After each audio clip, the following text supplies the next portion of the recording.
Hey everyone, it's Elby here, and welcome to Elby Gets Healthy. Today I want to talk about my plans for 2026, specifically my diet plans. As you may have seen in my Elby Gets Healthy kind of introduction video, I'm trying to make 2026 the year where I focus on improving my physical health, my mental health, my spiritual health, my financial health, just becoming a healthier, better version of me so I can show up better for the world. In trying to plan what I want to do for 2026, I decided to go back and reflect on 2025 and look forward to 2026 using some tools. One of them, for example, is my Bloom Planner. It's got for the start of the year, some good just little activities like where you are, where you're going, defining what your values are, what you are choosing not to do going into the next year, what you want more and less of going forward. It's got a joy list, reasons why you love yourself, when you're your best self, just different things like that, that it's always fun to reflect on that.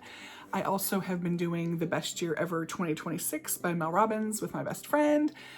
She and I and some other girlfriends are going to see Mel Robbins at the Let Them book tour this spring, so we thought it would be fun to do her annual planner together. And then Jess Kaplan also had a good one today. She posted a video of the year compass, and that looked pretty cool too. It's another free downloadable. I will link her video below if you're interested in what that looks like, but she was serious about it, even had it in a bound book together that she got printed at Staples. So it's really cool to see everyone going back and looking forward, and she had some good comments on the importance of writing it down. So her video is probably worth a watch if you're trying to set some goals for 2026 as well.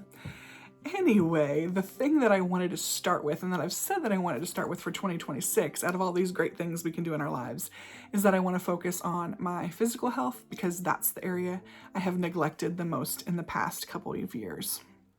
And obviously, physical health is very important for so many reasons. I really need to get back into making my physical health a priority.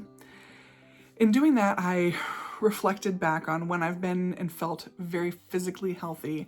And the number one thing that has made me feel physically and mentally, I will say, healthy has been exercise.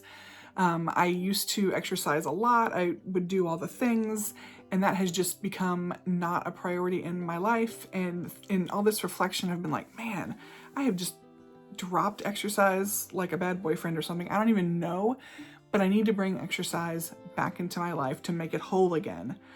Problem is, I don't know that I'm ready for it right now. I need to probably lose a little weight to be able to move a little bit better.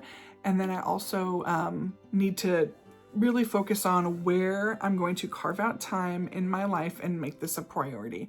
And in my brain, I keep thinking, pay yourself first, do it first thing in the morning, get it over with, you are worth it. But then the other half of my brain is like, but you'd like to sleep in and the kids are crazy in the morning and whatever. So maybe as we go into the first school week of the year, I can refocus on what I want to do there. But I know that I need to put physical exercise back into my life. That's really what's going to help make me healthy. I know this. I know that's how I felt good in the past. Just getting back into it is where I need to go. But I do have to eat every day, so I think where I really want to start is on my diet. Again, I reflected in the past of when I have been able to lose weight and when I have felt good losing weight and what that looked like.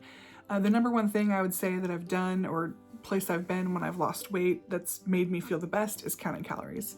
I like that I can pick a lot of healthy foods. They're typically really low calorie. I can eat a lot of them. They taste really good. I just never make it a priority to eat them. But counting calories and trying to focus on eating healthy foods is really where I've been successful in the past. I've done Weight Watchers, that's worked also. I've done keto, which has worked, but I would say I didn't quite feel as good as I feel when I'm on a calorie restricted diet. So when I look just at terms of what's worked for me in the past, then counting calories has been the number one success. But I can't just say, okay, yeah, it worked in the past, it's going to work in the future. I also tried to spend some time thinking about where I have issues and where I have struggles and what that looks like now in my life and if calorie counting fits into that. So I've kind of picked out 4 areas where I would say that I struggle with my diet or how I treat myself, that kind of thing. The number one is that not making it a priority. And I said that in a previous video, but just what I have been putting into my body, I have not been making it a priority. I just do whatever's there. I don't think about it. It's horrible. If it's there, I just eat it because I don't want to have to focus on that in my life. That's not been good, and I'm not focusing on nourishing my body. I'm focusing on just satisfying it for the moment and moving on. That really needs to change. The second thing is that I'm an emotional eater.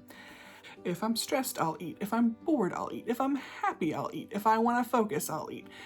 Like, there's just so many different emotions that I tie to food, which sucks, but it's true. So I need to do something that aligns with the emotional eating and can help me figure out and control what that looks like. The other thing is that I'm an all or nothing personality. So if I screw up, I'm like, okay, I screwed up. I guess we will have to restart on Monday, or the first isn't in a week, so we'll just wait till the first to really restart this because I've already screwed up. It's all or nothing, right? So I know that I have a problem with that, and that's an area where I need to really make sure that that doesn't get me down as I go forward in my diet plans. And the last area is that I find value in social eating and drinking. So I need to do something that lets me still operate in that kind of construct.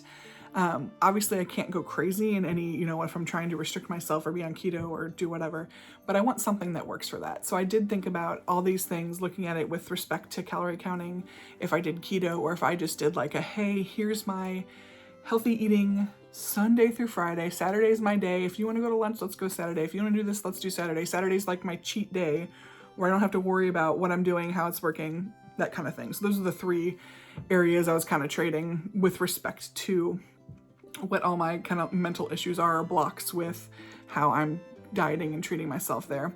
And when I looked at that, it was interesting, but I also put it all into ChatGPT.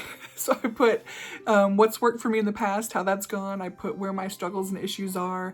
I put different things that I was thinking about, like would it make sense to, what is the best kind of diet for me? Is it where you have a cheat day that you can cut in all the things that you wanted to do? Or is it that I count calories? Is it, what do I do?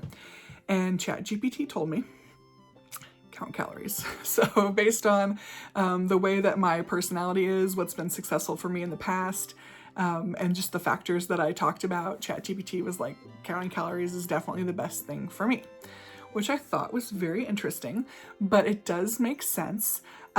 It was looking at the different aspects that I talked about, not making this a priority. ChatGPT addressed that by saying, make repeatable meals. So have the same thing for breakfast every day all week, then you know what the calories are. It takes the stress of having to figure out calories away. It takes the stress of having a decision away. So you remove any decision fatigue or worrying about figuring out the calories. You already know it. You just eat it all week and you're done. It's like, that makes sense. So then the next thing was like, well, hey, I'm an emotional eater. ChatGPT told me you're an emotional eater. Plan for it. This calorie restriction is about planning. Give yourself an emotional eating budget. And I was like, okay, again, I'm gonna give myself an emotional eating budget in my calorie budget. I have never even thought about that. You know how you think, oh, I ate this for breakfast, this for lunch, I've got this much for dinner. You never say, and I've got this much for if I slip up or if I whatever. So I really liked that aspect of it too. And then the all or nothing personality, again, ChatGPT addressed that by saying that counting calories gives a little more forgiveness for that, because if you do overeat something, you can undereat something else. Or, it didn't mention this, but what I know I personally have done in the past is if I've overate, then I exercise, I make up the calories. So the day is not completely lost. If there's a screw up, I can still compensate for it by just burning more calories. And I'm like, okay, ChatGPT, you got me. It also allows me to have the social aspect. I can plan how many calories for a beer after work with such and such, or plan to go get a biscuit with someone at this coffee shop. Okay, yes. Counting calories was what I was thinking. It's kind of where my heart was going. And then I put it into AI to make sure that was the right thing for me. And the answer turned out to be the same. So pretty happy with that. So yes, that is what I'm going to be doing going into 2026 is counting calories. Now, ChatGPT did warn me not to get crazy with it. Don't be super strict about it. Be as close as you can. Obviously, it was interesting. It said in the first part of your journey here, because I told ChatGPT you need to lose 100 pounds. And it said, you need to be strict at the first part so you learn your body, learn what's working, learn how this is. But then you can get into building better habits and not having to rely so much on the numbers or the whatever. So again, it was interesting to see it kind of step through things and give me that advice. I really appreciated it, actually. So I have done things like my best friend is she's like a CSC. She's a trainer. She has helped me in the past. Ironically, that I'm not exercising. She should be getting on me more, but we're working on that too. And then I've also had a nutrition coach in the past, but none of those things ever stuck with me. The exercise, because I just got too busy and stopped making it a priority. That was all on me. And the nutrition coach, I met with her, but it wasn't anything like mind-blowing. And since she was a coach and not a nutritionist, I guess she didn't direct me on what to do. She would just like judge me for what I did or didn't do. And maybe that didn't work out too well for me. I'm not sure, but that's how that works. So I've tried those things in the past. But yeah, I think going forward, leaning more on my friend and getting her, and then also my husband to help me get into the exercise will be important. But also doing the calorie counting and just making sure that I'm putting good things in my body are really what I want to do going forward into 2026. So that's what you can expect from me there. Sorry, that was a lot of rambling just to tell you I'm going to count calories next year. So, looking forward to it. We are getting closer and closer to the kickoff of 2026. It is going to be a great year. I look forward to sharing 2026 with you, and I definitely look forward to showing you less of me. Bye.